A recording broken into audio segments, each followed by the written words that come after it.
Take our lead, let's help you make your mark. Our goal is your satisfaction. Let us show you the way. The Hallmark Channel's When Calls the Heart returned on Sunday without actress Lori Loughlin, and the series wrote her out of the show by saying her character had to take care of her sick mother. It's been a week since Abigail got word that her mother had taken ill back East. 6 May 2019.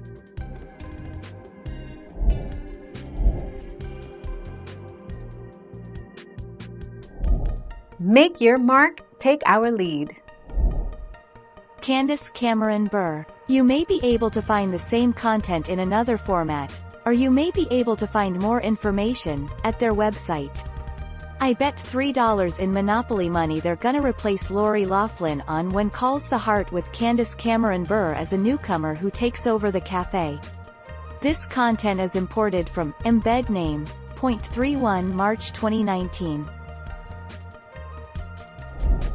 Thank you for watching. Please subscribe and hit the bell notification.